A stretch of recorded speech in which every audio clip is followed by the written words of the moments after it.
কারিমে আল্লাহ রাব্বুল আলামিন ইরশাদ করেছেন, ওয়াইজা কুরিয়াল কুরআন ফাসতামিউ লাহু ওয়া আনসিতু লাআল্লাকুম তুরহামুন। সূরা আরাফ 204 নম্বর আয়াতে আল্লাহ রাব্বুল আলামিন বলেন, যখন কোরআনে কারিম তেলাওয়াত করা হবে তখন তোমরা কান লাগিয়ে শোনো এবং চুপ থাকো, যাতে করে তোমাদের উপরে রহম করা হয়। আর সূরা ফাতিহা হলো কোরআনে কারিমের একটি অংশ। অতএব ইমাম যখন সূরা ফাতিহা পড়ছেন, কোরআনে কারিমের সূরা আরাফের 204 নম্বর আয়াতের কারণে, যেহেতু ওই আয়াতে কান লাগিয়ে শুনতে বলেছেন এবং নীরব থাকতে বলেছেন, তাই আমরা নীরব থাকি। ইমামের পেছনে কিরাত না করার প্রথম দলিল হলো কোরআনে কারিমের সূরা আরাফের 204 নম্বর আয়াত। হাদিস পরে, আগে কোরআনে কারিমের আয়াত থেকে স্পষ্ট যে কিরাত করলে কান লাগিয়ে শুনতে হবে আর নীরব থাকতে হবে। নামাজ দুই ধরনের হয়, কিছু নামাজে আস্তে কেরাত আর কিছু নামাজে জোরে কেরাত। যেখানে জোরে কেরাত সেখানে কান লাগিয়ে শুনতে হবে এবং নীরব থাকতে হবে, আর যেখানে আস্তে কেরাত করা হয় সেখানে নীরব থাকতে হবে। এটাই হলো শরীয়তের বিধান। ব্রাদানি ইসলাম সিহা সিত্তা কিতাব সমূহের অন্যতম কিতাব। এই কিতাবের নাম হলো নাসাই শরীফ। এই কিতাবের প্রথম খণ্ড 107 নম্বর পৃষ্ঠায় হাদিস শরীফ এসেছে, আন আবি হুরায়রা রাদিয়াল্লাহু তাআলা আনহু قال قال رسول الله صلى الله تعالى عليه وسلم انما جعل الامام ليتم به فاذا كبر فكبروا واذا قرأ فانصتوا واذا قال سمع الله لمن حمده قولوا اللهم ربنا لك الحمد। হযরত আবু হুরায়রা দাউসী রাদিয়াল্লাহু তাআলা আনহু থেকে হাদিস শরীফ বর্ণিত। তিনি বলেন যে সরওয়ারে কায়নাত সাল্লাল্লাহু আলাইহি ওয়াসাল্লাম ইরশাদ করেছেন, নিশ্চয় ইমাম বানানো হয় তার অনুসরণ করার জন্য। যখন ইমাম তাকবীর বলবে তোমরা তাকবীর বলো, যখন ইমাম কিরাত করবে তখন তোমরা নীরব থাকো। এর জন্য আমরা নীরব থাকি। ব্রাদানি ইসলাম, এবার খুব তাড়াতাড়ি আপনাদের সামনে আমি পেশ করছি সূরা ফাতিহার পর আমরা আমিন নীরবে বলি, অর্থাৎ আস্তে বলি। হাদিস শরীফ আন আলকামাতা ইবনে ওয়াইলিন আন আবিহি আন্না নবী সাল্লাল্লাহু তাআলা আলাইহি ওয়াসাল্লাম ক্বরা গায়রিল মাগদুবি আলাইহিম ওয়ালাদ-দাল্লিন ফাকালা আমিন। হযরতে আলকামা নিজ পিতা ওয়াইল ইবনে হুজর থেকে হাদিস শরীফ বর্ণনা করেন।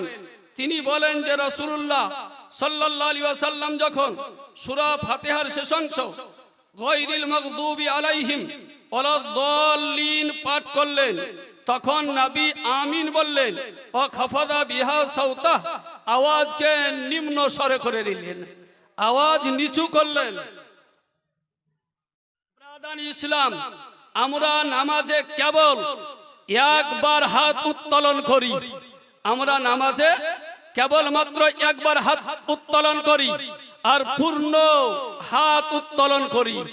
আমরা পূর্ণ হাত উত্তোলন করি, কানের লতি পর্যন্ত হাত উত্তোলন করি। ব্রাদানি ইসলাম, আমরা একবার তুলি কিন্তু পূর্ণ তুলি।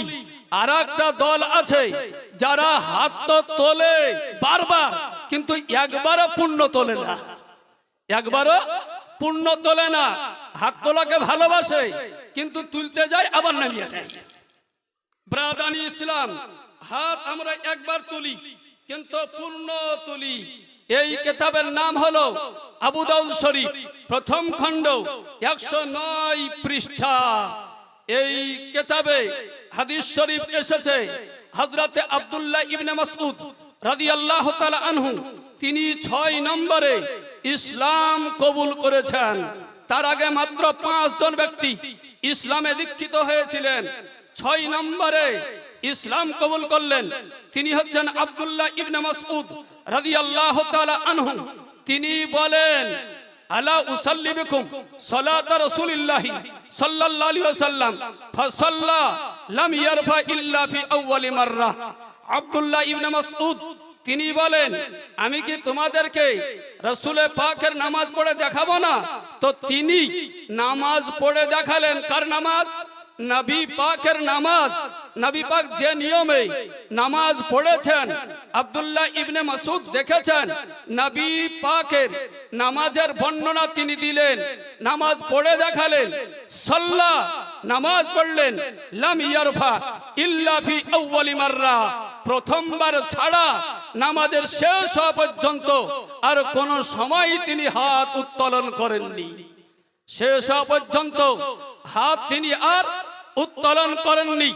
ব্রাদানি ইসলাম, নামাজের মধ্যে আঙ্গুল বারবার তোলা, নামাজের মধ্যে হাত বারবার তোলা। ব্রাদানি ইসলাম, নামাজের মধ্যে কেবলমাত্র একবারই আঙ্গুল তুলতে হবে, একবার।